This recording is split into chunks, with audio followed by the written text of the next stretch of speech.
So hanggang ngayon mga kababayan, topic pa rin ang mga critics ng ating gobyerno, ng Marcos administration, yung AKAP. Pinag-iinitan talaga nitong mga dilawan at hybrid dilawan, yung national budget natin as approved by the President. Kasi niretain ng ating Pangulong Bongbong Marcos yung AKAP.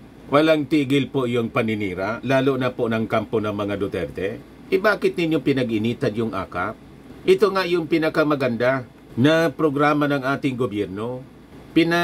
Pinakikita ninyo lang na talagang wala kayong pagmamahal sa ating mga mahihirap at ordinary workers lalo na. Kasi yung AKAP mga kababayan, ayuda po para sa kapos yung kita, yung mga mamamayan nating mabababa yung sweldo. Sinosubsidize ng ating gobyerno. And for your information, para sa kaalaman po ng ating mga mamamayan at lalo na nitong mga ignoranteng critics ng ating gobyerno, hindi man lang po tayo yung bansa na nagbibigay ng subsidy sa mga kapos ang kita. Sabi ko nga mga kababayan, inadapt lang nga natin ito na sistema mga kababayan sa ibang bansa. Kahit nga po yung mga mayayaman ng mga bansa, yun ang ginagawa po. Lalo na tayo po na hindi pa man tayo mayamang bansa. Payaman pa lang. Tama pa?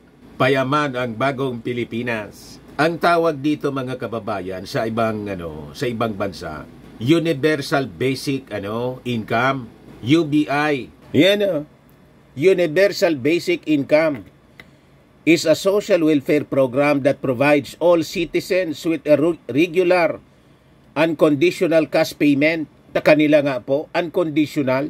Dito yung 4-piece, conditional. Ano po yung programa po na Universal Basic Income? It is a government program that gives every adult citizen a set of amount of money on a regular basis. Ang goal niya to reduce poverty, replace other need-based social programs, and strengthen social contracts. So, pinapractice po siya sa ibang bansa para naman po yung mga kapos ang kita, gumaan naman po kahit papano ang kanilang kalagayan. So, bakit kayo nagagalit?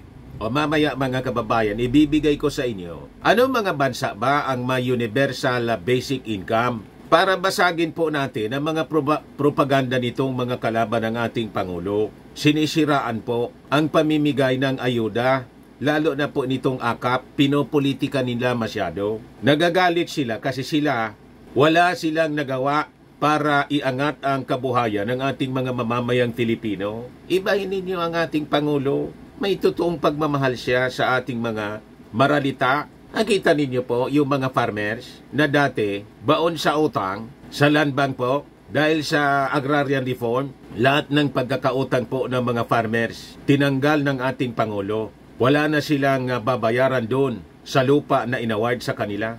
You see? Kaya itong galit na galit sa mga ginagawa ng ating Pangulo, sila po mga kababayan, mga anti-poor. We have to totally reject any politician for that matter na against po sa mga polisiya. Polisiyang ito na napakaganda. But before that mga kababayan, click subscribe muna dito sa ating YouTube channel and hit the notification bell para lagi po kayong updated sa mga kaganapan dito sa ating bansa.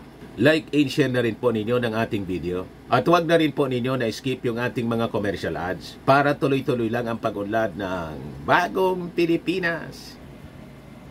At itong ating programa mga kababayan, atid sa inyo nitong ating mga sponsors. Firmax Firming and Lifting Cream. Pinapay po sa mga pulses in affected area. Mainam po ito sa mga pains at paninigas ng mga kaso-kasuan.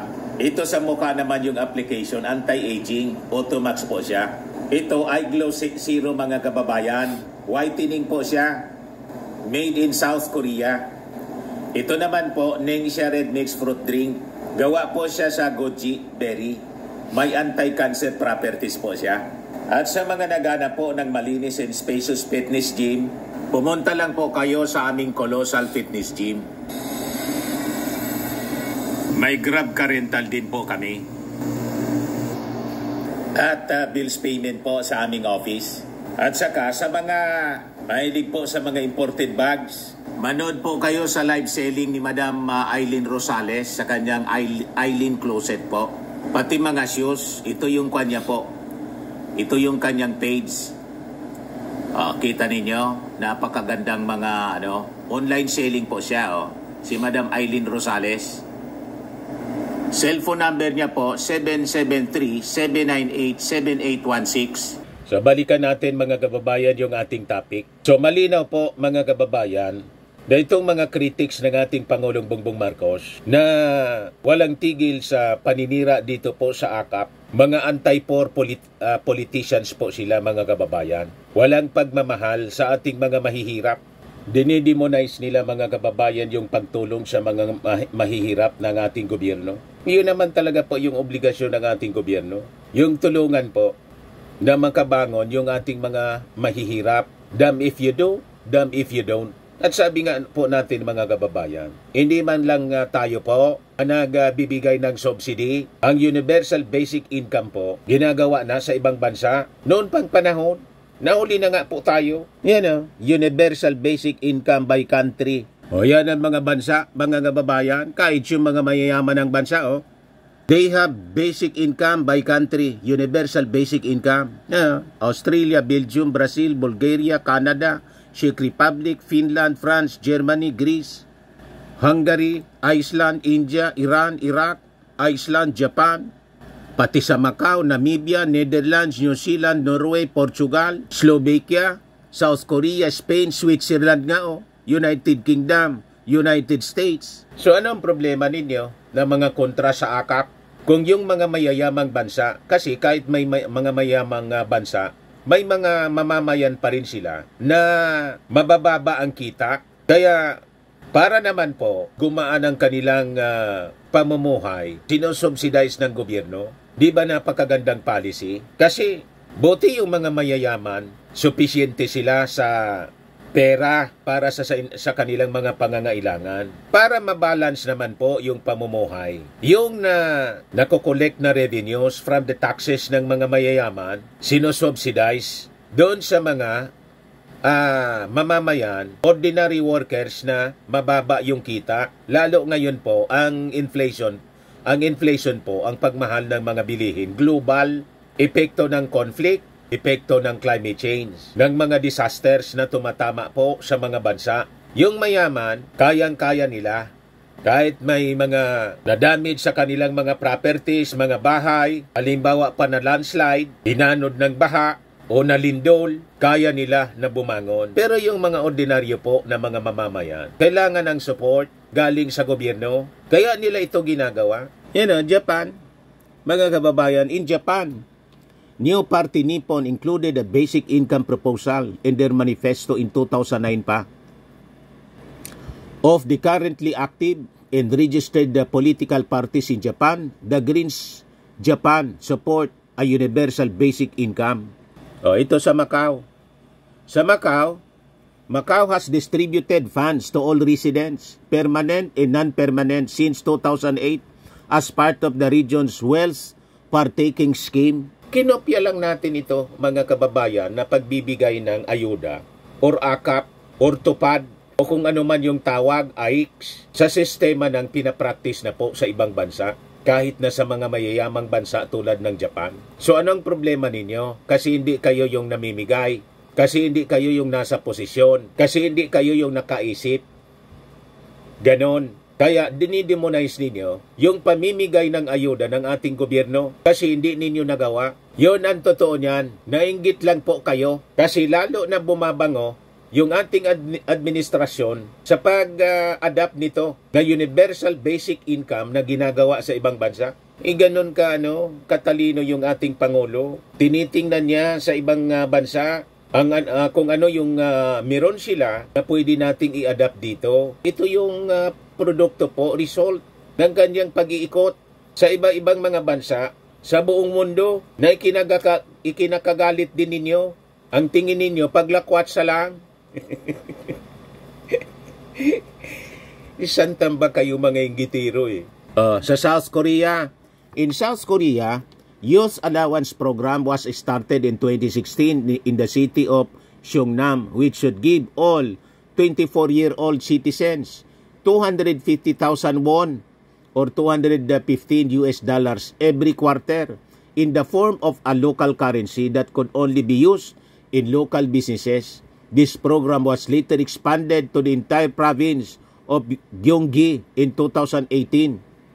The Socialist Party supported basic income along with Delegate Jong-min in South Korea. The Basic Income Party was founded in January 2020. Kita ninyo, may binuo silang partido based on basic income.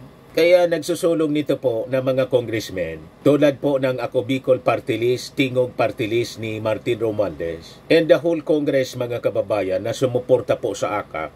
Dapat ninyong pasalamatan. Ibig sabihin, may totoo silang pagmamahal sa ating mga mamamayan, lalo na sa mga ordinary nating mga mamamayang Filipino. And it is part of the program ng Marcos administration. Imbes na i-demonize ninyo, kung wala kayong masasabing mabuti, shut up na lang kayo. Diba? Shut up. Masyado kayong na-insecure kasi wala man kayong nagawa during your time. Kahit po sa Israel, in 2018, Israel's non-profit Good Dollar started building a global economic framework for universal, sustainable, and scalable universal basic income using blockchain technology. Sa Europe, sa Belgium, historically Belgium, the most active group promoting basic income is the movement Vibant. And the philosopher Philippe Van Parijs, who founded the Basic Income European Network in 1987. So ang konseptong ito, mga kababayan, ang pagtulong sa mga mabababa yung kita, pag-ayuda po, matagal ng konsepto. Ang akala ninyo, ngayon lang, matagal na to. Panahon ng dating Pangulong Ferdinand Edralin Marcos, dati na siyang sumusupport doon sa mga ordinary nating mamamayan na tulad ng ginagawa ngayon, tupad. Kopya lang yan po. Revival, nung bata pa ako, mga kababayan, may nakikita ko lagi na kinukuhang mga trabahante para maglinis sa paligid at sinisulduan ng gobyerno through the Department of Public Works at DOLE. Tinutuloy lang ngayon, mga kababayan. So makita ninyo sa Europe, Bulgaria, Czech Republic, Finland, France, sa Germany, mayroon sila niyan. Sa Greece, Hungary, unconditional basic income. Sa Iceland, sa Ireland, sa Netherlands, you see, sa Norway, Portugal, kahit sa Spain, mayroon sila, mga kababayan. Sa Sweden, ni-research ko po, sa Switzerland, napakayaman. Mayroon silang basic income na Earth Network, promotes basic income. Yan sa Ukraine, sa United Kingdom, mga mayayaman na bansa, kahit na po sa Amerika, sa Canada, tingnan natin ito, mga kababayan, sa United Kingdom. Matagal na to. Basic income has been discussed and advocated for in the United Kingdom for much of the 20th and 21st century. So hindi na siya po, mga kababayan, bagong konsepto kahit sa Amerika, mga kababayan. Ayan sa Alaska, sa Amerika. The Alaska Permanent Fund pays a partial basic income to all its residents since 1982. According to the Basic Income Earth Network, the introduction and development of the only genuine universal basic income systems in existence to this day took place just in Alaska in the mid-1970s. Just as discussion of basic income was dying down in the rest of the United States. So ano po ang universal basic income? It is a social welfare program that provides all citizens with a regular and conditional cash payment. A government program that gives every adult citizen a set of amount of money on a regular basis. Ang goal niya to reduce poverty, replace other need-based social programs, and to strengthen social contracts. Yan po ang AKAP.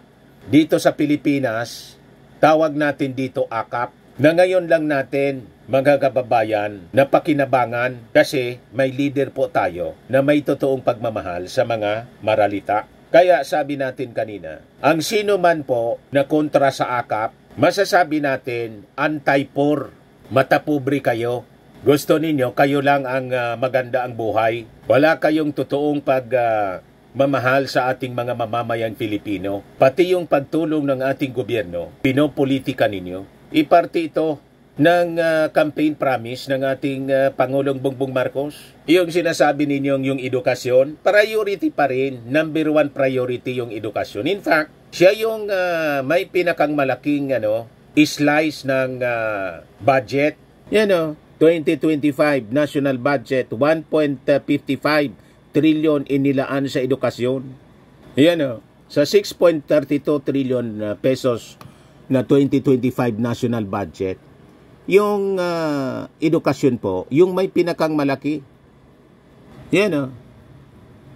Siya yung may pinakamalaki na budget. Pangalawa, yung public works.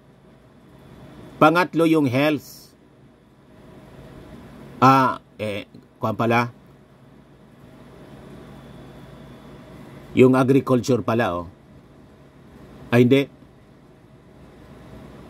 Yung defense pala, 315 billion yung defense. Then yung DILG, 279 billion. Agriculture, 237 billion. Yung health pala din, malaki. 267 billion yung health. So makikita ninyo, mga kababayan, priority pa rin ng ating Pangulo. Number 1 priority niya yung education as provided po sa ating konstitusyon. I-review po, ang nag-review po ng budget, nangunguna mismo yung ating Pangulong Bongbong at saka siyempre yung kanyang Executive Secretary, the Little President, dating Chief Justice ng Supreme Court. So siniguro nila na tugma sa ating konstitusyon yung ating budget. O ngayon, para po maiwasan yung fund misuse ng AKAP, conditional siya po. Natuwa nga po si Senator Grace po. Right move niya, conditional AKAP implementation to prevent fund misuse. Para masiguro po walang beneficiaryng Mary Grace Piatos tapos Tempura Nova. Di ba pa? Para sigurado po na hindi mga multo ang mga beneficiaries nitong AKAP. Kaya sabi dito sa balita ng Politico News, Senate Finance Committee Chair Grace po found nothing contentious with the conditional implementation of the 26 billion pesos ayuda para sa Kapos ang Kita Program or AKAP in the 2025 General Appropriations Act. Kasi po, ang ginawa ng ating Pangulo, instead of being under the sole discretion ng DOLE, DSWD pala, the program will also require coordination with the Department of Labor and Employment at saka ng National Economic and Development Authority or NEDA to ensure that government assistance is not merely a provisional solution to a persistent issue, sabi po ng ating Pangulo. Kaya sabi po ni Grace po sa kanyang naging reaksyon, tamaan niya yung naging move ng ating Pangulo for a conditional AKAP implementation. Ito ay highlights our collective responsibility to safeguard against misuse and duplication of benefits. Hindi po matulad sa nangyaring paggastos ng confidential funds ni Sara na may mga pangalan na pari-pariho. Pare yung yung pirma. Pare yung nagsulat. Kasi isa man lang po yung gumawa. Madaling sabi, fabricated po. Di ba? Kaya nagagalit dito sa AKAP yung mga Duterte kasi totoo yung mga beneficiaries kasi dito po na insulto sila kasi yung mga beneficiaries nila mga multo. Di ba? Kaya minamasama nila yung AKAP, pinopolitika ng mga Duterte po. So sabi po ni Grace po, by refining its guidelines, we ensure that over 4 million low-income earners, including minimum wage workers and those in the informal sector, continue to receive the support they need. The President's decision to make AKAP under the guidance of 3 government agencies would improve the cash distribution program, sabi po ni Grace po. Wealth transfer programs must always be subject to strict oversight and through the President's convergence mandate. AKAP will be better positioned to serve as a genuine social safety net, sabi po niya. O ngayon, doon sa issue mga kababayan, na parang ginagawang dependent na lang po sa ayuda ng ating administrasyon, yung ating mga mamamayan. Hindi man po yan totoo. Kasi po, tinututukan din ng ating administrasyon yung mga livelihood, pagbigay ng mga trabaho at hanap buhay, pagkakakitaan, habang yung mga may maliliit ang kita, sinusupport po. May balance po sa programa ng ating gobyerno sa ating mga mahihirap. Ngayong taon po, 2024, based sa data po, yan o, livelihood employment programs get 32.7 billion under fiscal year 2024 in the General Appropriations Act. Galing mismo itong data, mga kababayan, sa Department of Budget and Management. O. Empowering Filipino workforce, livelihood employment programs. Pagpapalakas sa Filipino workforce, mga programang pangkabuhayan at magbibigay ng trabaho, nakakuha ng 32.7 billion. Sabi dyan, mga kababayan, to fulfill the President's directive to empower our workforce, we remain committed to supporting programs that will continue to provide quality jobs in employment opportunities. The livelihood programs, educational initiatives, and safety nets we've put in place will not only provide immediate relief but also pave the way for sustainable growth, sabi po ni Budget Secretary Mina Pangandaman. Kaya mali po yung mga akusasyon na ginagawang tamad ng ating gobyerno, ang ating mga mamamayang Filipino, na pinapaasa na lang sa ayuda. Ang bansag nila, ang tawag nila, ayuda country na daw tayo. Minamasama ninyo yung pagtulong. Ang pagtulong po ng ating gobyerno sa pamumuno ng ating Pangulo ay dahil po sa mabuting puso ng ating Pangulo. Hindi ka tutulong sa ating kapwa kung wala kang mabuting puso. Nasa Bible siya po. Sabi sa 1 Timothy chapter 1 verse 5, the scriptures say that charity comes from pure heart. Dalisay ang puso ng ating Pangulong Bongbong, kaya talagang tinutulungan niya yung ating mga mahirap. Kaya yung kontra po sa AKAP, mga matapobre kasi kayo. Wala kayong pagmamahal sa mahihirap. Anti-poor po kayo. Ang mahal lang ninyo yung mga sarili ninyo kasi mabuti yung inyong kalagayan sa buhay. Jumakpat na kasi kayo siguro noong administrasyon ninyo, jumakpat na kayo. Para sa inyong sarili lang yung inyong mga iniisip. Pero yung Congress po, Congress of the People kasi po, umayon siya sa vision ng ating Pangulong Bongbong Marcos. Yan charity comes from a pure heart. Sabi sa Proverbs 19 verse 17, whoever is kind to the poor lends to the Lord, and He will reward them for what they have done. Kita ninyo? Unang-una po, ang yaman ng mundo, kung ano man mayroon tayo dito sa mundo, hindi man natin ito pag-ari. Lahat ito pag-ari ng ating Panginoong Diyos Ama. Pasalamat na lang tayo, biniyayaan tayo ng buhay at ng mga resources. Lahat ng resources po, kasama doon ang pera. Pahiram lang ito sa atin po ng ating Panginoon para may magamit tayo sa ating buhay, para tayo mabuhay. At yung mga pinalad sa buhay, dapat matuto tayong mag-share. Iyon ang pinapractice po ng ating Pangulong Bongbong. In other countries, yun din po ang ginagawa.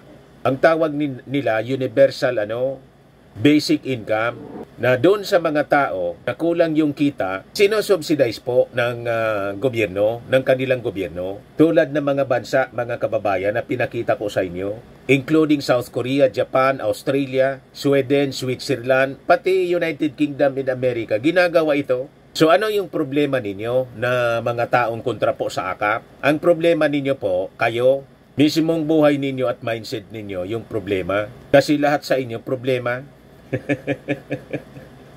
Di ba?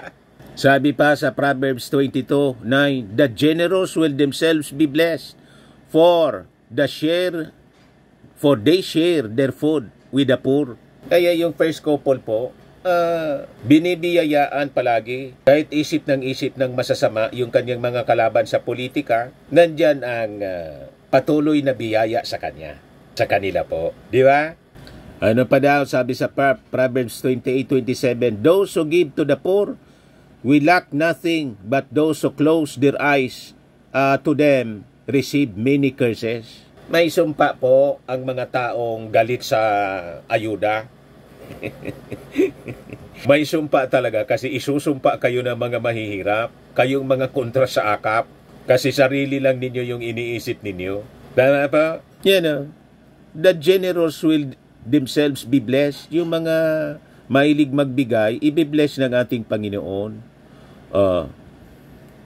Pero yung mga namimikit ng kanilang mga mata sa pangangailangan ng mahihirap, magkakaroon sila ng they will receive many curses. May sumpa sa inyo. Malamang ang kasama sa sumpa sa inyo na mga politiko na kontra sa akap, talo kayo sa 2025 elections. Di ba? Kasi siguradong hindi na kayo iboboto ng ating mga mamamayang Filipino. Yun ang nagkakampanya namin. Yung mga kontra po, yung mga galit sa AKA po, sa ayuda na ginagawa ng ating Pangulong Bongbong at ng Kongreso sa ating mga mamamayan na nangangailangan dahil po sa sunod-sunod na pagtama ng mga calamities, wag na po ninyong iboboto. Wala silang mga kakwenta-kwentang mga tao. Ginagawa ng ating Pangulong Bongbong at ng Congress mga kababayan, ang sinasabi dito sa Salmo 82, verse 3, sabi diyan, defend the weak and the fatherless, uphold the cause of the poor and the oppressed. Tama po, mga kababayan? Sa mga naghanap ng malinis and spacious fitness gym, pumunta lang po kayo sa aming Colossal Fitness Gym. We also offer Grab Car Rental with our brand new 2023 model ng Toyota Innova. We also accept booking for those who are planning to travel via PAL, Cebu Pacific, and other airline companies, local and international, and bills payment for Meralco Bills, PLDT, Aleco Bills, etc.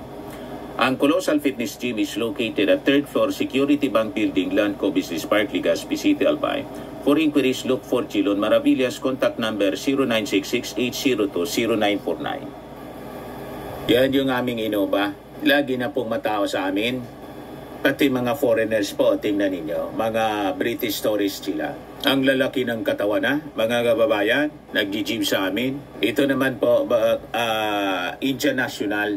Ito mga mga European sila. Ito naman yung bago naming product na binibenta online, Eye Glow Serum. Whitening po siya galing sa South Korea.